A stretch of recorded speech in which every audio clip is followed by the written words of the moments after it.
Kita mulai dalam diskusi.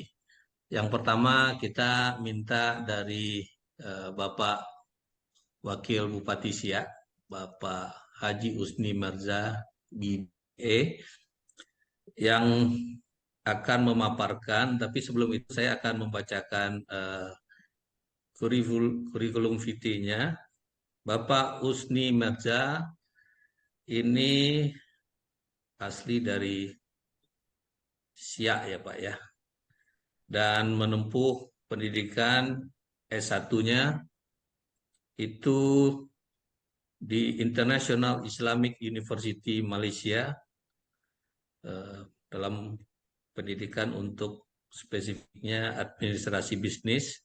Selanjutnya untuk S2-nya menamatkan pada Universitas Islam Indonesia Yogyakarta.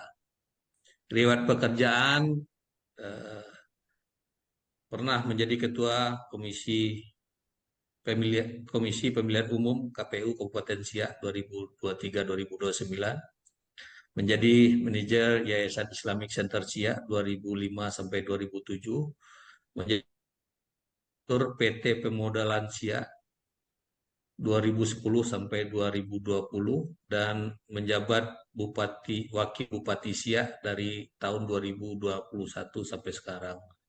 Terkait organisasi, aktif menjadi pengurus pelajar Islam Indonesia, Senat Mahasiswa Syariah Banking Institute Yogyakarta, anggota Perhimpunan Pelajar Indonesia di Malaysia, Komite Nasional Pemuda Indonesia KNPI, anggota IJMI, pengurus KONI Siak, menjadi pengurus MUI Kabupaten Siak, menjadi pengurus Badan Wakaf Indonesia Perwakilan Kabupaten Siak, menjadi pengurus Lembaga Adat Melayu Riau Kabupaten Siak 2018 sampai 2023, menjadi Asosiasi Perusahaan Sahabat Anak Indonesia Kabupaten Siak, dan menjadi pengurus Palang Merah Indonesia. Bapak Wakil Bupati Siak, eh, tadi kita sudah mendengarkan sambutan dari Ketua Presidium JKPI, dan sebelum ini kita juga ada diskusi ringan. Nah, saat ini bagaimana kita akan mendengarkan presentasi dari Wakil Bupati Siak. Kita akan melihat sejauh mana wastra menjadi diplomasi dan kekuatan diplomasi Indonesia, dan mungkin materi yang akan disampaikan juga akan memperkaya dalam diskusi kita.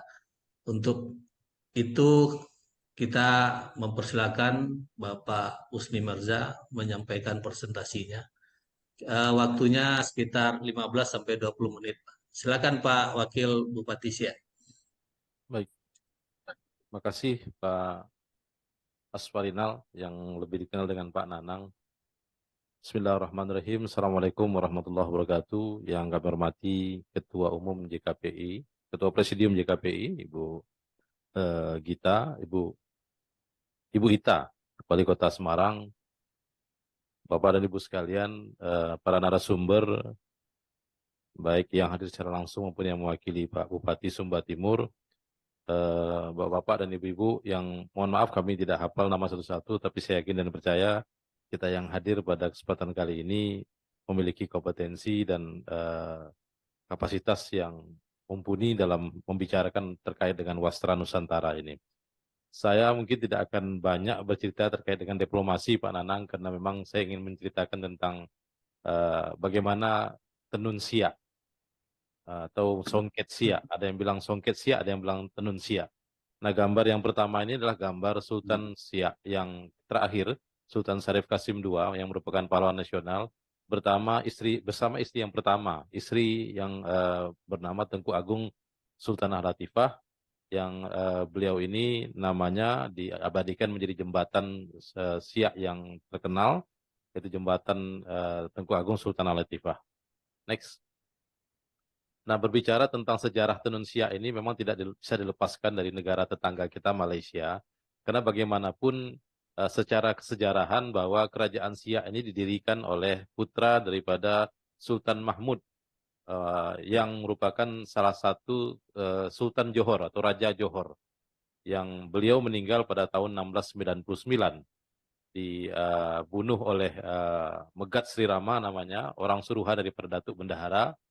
Jadi dia dibunuh ketika melaksanakan tradisi mandi di julang atau mandi di gendong, kalau bahasa kita lah istilahnya, tapi di sana dikatakan mandi di julang. Nah, Kerajaan Siak ini berdiri tahun 1723, dan Sultan Siak yang pertama yang kita gelar, kita kenal dengan Raja Kecik, itu juga pernah bertahta di Johor di umur beliau di umur 23 tahun, di 1723 sampai 1725. Maaf, di 1720 17 di 1719 sampai 1723. Karena Kerajaan Siak baru berdiri tahun 1723. Jadi pada usia 18 tahun, Raja Kecik, pendiri Kerajaan Siak itu menyerang Kerajaan Johor dan merebut tahta Kerajaan Johor yang sebelumnya dikuasai oleh bapaknya, kemudian berkuasa di sana sampai di tahun 1722, terjadi konflik, sehingga di 1723 beliau kembali ke Pulau Sumatera, kemudian mendirikan Kerajaan Siak. Berkaitan dengan itu, maka hubungan Siak dengan Semenanjung Malaysia, dengan kerajaan-kerajaan yang ada di Malaysia sangat erat. Bahkan dalam sejarah tercatat pendirian Kerajaan Negeri Sembilan yang merupakan salah satu negeri di Malaysia itu berdiri atas izin salah satu Sultan Siak. Yang ada 12 itu salah satunya mengizinkan pendirian. Bahkan Johor juga lepas dari pengawasan Siak itu berada sekitar tahun 18 itu juga ada perjanjian antara Kerajaan Siak dengan Belanda dan Inggris juga. Nah, berkaitan dengan tenun, yang pertama membawa tenun ataupun songket Siak ini ke negeri Siak ini dibawa oleh seorang wanita yang bernama Wan Siti binti Wan Karim dari Terengganu, Malaysia. Nah, ini karena memang Sultan sebelumnya, ini di Sultan Syed Ali, ini adalah Sultan yang ke-7, karena Sultan yang ke-6 itu memang punya kaitan keluarga dengan masyarakat ataupun dengan keluarga kerajaan Terengganu. Gitu. Sultan Syed Ali ini berkuasa di tahun 1791 sampai 1811. Nah, Wan Siti binti Wan Karim lah yang membawa kerajinan ataupun tenun ini, songket ini memperkenalkan ke Kerajaan Siak. Beliau memang cukup terampil dan bertenun, dan beliau mengajarkan bagaimana bertenun kain songket. Karena pada saat itu hubungan kenegerian atau ke pemerintahan antara Kesultanan Siak dengan negeri Melayu di Semenanjung sangat erat. Next. Nah, pertama memang songket Siak ini hanya dipakai oleh pembesar-pembesar kerajaan, dari sultan dan pembesar-pembesar kerajaan. Dan ini dulu dilihat kalau pemakaian songket itu dipakai seragam antara baju dengan kita namakan kain samping, itu yang biasa disebut kain songket juga, tapi digunakan sebagai kain samping. Kalau seragam itu biasanya pembesar-pembesar kerajaan. Nah, kalau tidak seragam biasanya masyarakat biasa. Itu dulu penanda. Tapi kalau sekarang ini sudah hampir umum karena tidak lagi berlaku sistem kekerajaan, sehingga orang biasa pun sudah bisa menggunakan pakaian-pakaian seperti itu walaupun tidak di acara seperti adat pernikahan. Nah, alat yang digunakan awalnya sangat tradisional, yaitu alat namanya kik yang ukurannya sekitar 1 sampai kali 2 meter. Nah, ukuran alat ini tentu membatasi berapa panjang atau lebarnya kain yang bisa dibentuk. Sehingga kalau memerlukan lebar kain yang lebih besar, tentu ini harus disambung dengan kain yang lain yang sudah dibuat terlebih dahulu. Namun lambat laun memang masyarakat berpikir dan juga pemerintah melihat ini juga sebuah potensi ekonomi, sehingga sekarang kita sudah mengenal apa yang namakan alat tenun bukan mesin. Next.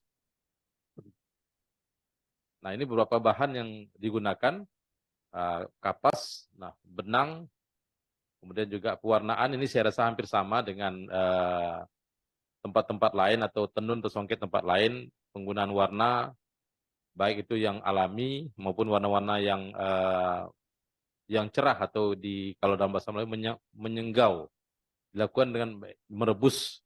Ini ada kayak seperti buah kesumba, kemudian dicampur dengan kapur dan lain sebagainya. Ini teknik-teknik yang digunakan di zaman itu. Kalau sekarang ini benang sudah banyak yang sudah dalam bentuk warna yang sudah bisa kita pesan. Tinggal lagi kualitas benangnya seperti apa, dan ini akan kualitas benang di awalnya akan menentukan nanti bagaimana hasil akhirnya. Next. Nah, ini alat menenun. Ini belum cara menenun yang tradisional. Ini menggunakan ATBM, alat tenun bukan mesin. Jadi ini yang sekarang masih dipertahankan. Jadi dengan kondisi alat seperti ini memang produksinya memang sangat terbatas. Untuk diketahui saja memang permintaan terhadap tenun siak ini cukup tinggi. Bahkan saya pernah berbicara dengan Kadis Pariwisata Provinsi Kepulauan Riau bahwa mereka tidak punya tenun, yang mereka kenalnya tenun siak adalah. Nah, kemudian di Riau Daratan dari tenun siak ini berkembang kemudian ada motif-motif lain yang masuk dari motif-motif yang aslinya. Jadi keterbatasan alatnya juga lah yang juga menyebab kadang-kadang permintaan itu susah untuk dipenuhi karena proses pembuatannya memakan waktu cukup lama dan generasi muda yang mungkin tidak terlalu berminat untuk ikut terlibat dalam memproses ataupun membuat kain tenun ini karena mungkin secara ekonomi mungkin belum terlalu menggembirakan bagi mereka atau mungkin terlalu tradisional bagi mereka. Padahal sebetulnya kalau dipoles ini sesungguhnya menjadi salah satu kekuatan ekonomi yang cukup mumpuni juga bagi masyarakat Siak. Lanjut. Nah, ini beberapa motif yang ada dan ini bisa di searching sebetulnya di internet. Ada motif pucuk rebung, ada motif apa namanya itu, ada motif kuntum bujang, ada juga motif bintang-bintang dan beberapa motif lainnya. Dan yang sering dipakai itu adalah motif pucuk rebung ini yang sering dipakai pada kain-kain tenun Melayu. Kebanyakan memang menggunakan motif-motif flora dan fauna, tapi lebih banyak sebetulnya flora karena orang Melayu juga punya pemikiran atau punya keyakinan gambar fauna ini tidak bisa dibawa sholat atau gambar makhluk hidup atau binatang itu kalau pada pakaian itu kurang srek atau kurang pas kalau dibawa sembahyang. Lanjut. Nah, ini beberapa cara atau metode untuk kita melestarikan kain tenun siak ini. Yang pertama itu digunakan pada acara adat resmi di lembaga adat Melayu. Nah, itu biasanya kalau yang pakai kuning-kuning itu adalah mereka-mereka yang berketurunan dari darah biru atau kerajaan. Nah, sementara yang hitam itu adalah pemuka adat. Nah, itu ada gambar Pak Upati juga bersama Ketua Lembaga Adat Melayu. Nah, ini penggunaannya pada upacara adat dan juga digunakan dalam adat perkawinan dan juga khitanan atau sunatan bagi anak-anak Melayu. Gitu. Kemudian juga digunakan untuk penggunaan harian. Nah, kita di pemerintah Kabupaten Siak ini mewajibkan semua ASN dan honorer itu menggunakan pakaian adat Melayu ini di setiap hari Jumat. Setiap minggu, setiap Jumat itu menggunakan pakaian Melayu. Kemudian juga di acara-acara tertentu juga di Kabupaten Siak seperti Musabaqah Tilawatul Quran, pembukaan, penutupan, pawai itu pakai baju Melayu. Kemudian juga di DPRD Kabupaten Siak pada saat rapat paripurna pengambilan keputusan untuk menetapkan sebuah perda itu juga ditetapkan menggunakan pakaian adat tenun siak ini atau berpakaian Melayu lengkap bertanjak istilahnya begitu. Lanjut. Nah, ini festival yang baru kita lakukan, festival tenun dan batik siak. Nah, ini ada yang kombinasi seperti dilihat yang di tengah itu, dan yang di samping itu kombinasi antara tenun siak, motif tenun siak dengan batik siak. Nah, sementara yang di sisi sebelah kanan itu ada foto Pak Bupati dengan Ibu dan foto saya dengan Ibu. Kami pakai batik siak, batik motif siak, dan topi itu tanjak itu motifnya adalah motif songket siak, tenun siak. Lanjut. Next. Nah, bentuk inovasi dan kolaborasi. Sebelum. Bentuk inovasi dan kolaborasi yang kita akan lakukan ke depan dan saya juga sedang kita usahakan itulah menggunakan baku benang dari komoditi lokal. Nah, sini sekarang sedang dikembangkan serat nenas. Dan juga kami kemarin juga sudah sempat berbicara dengan sebuah perusahaan kertas besar di Riau ini, di mana mereka juga sudah memodifikasi produknya dari kayu menjadi kertas, dari kayu menjadi tekstil. Nah, kenapa tidak tekstil yang terbuat dari kayu tersebut bisa digunakan sebagai bahan untuk pengembangan songket dan juga batik di Siak. Kemudian juga pewarnaan alami, jadi mengembalikan benang pewarna alami dari tumbuhan lokal. Ini juga sedang kita kaji juga.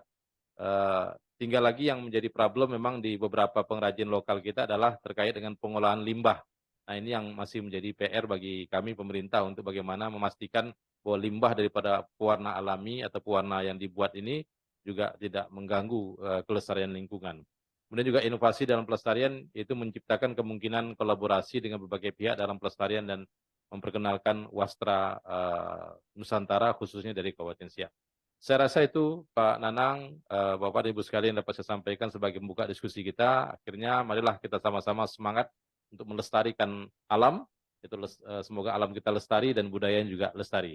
Lestari alamnya, lestari budayanya. Terima kasih. Assalamualaikum warahmatullahi wabarakatuh. Waalaikumsalam. Mari kita beri plus kepada Pak Usni yang secara singkat dan padat tetapi dapat merepresentasikan apa kekuatan dari Tenun Siak. Dan tadi kita sudah melihat bagaimana sejarah dari perjalanan Tenun Siak dan konteksnya dengan judul kita hari ini sebenarnya diplomasi kekuatan wasra itu sudah terjadi ya. Baik pada saat itu maupun saat ini bagaimana kekuatan dari Tenun Siak sudah mulai menjadi kekuatan bagi masyarakat Melayu atau kawasan Serumpun yang menjadi sentranya adalah pengrajin siak. Baik, terima kasih Pak Usni. Ini menjadi pembicara pertama dan selanjutnya pembicara kedua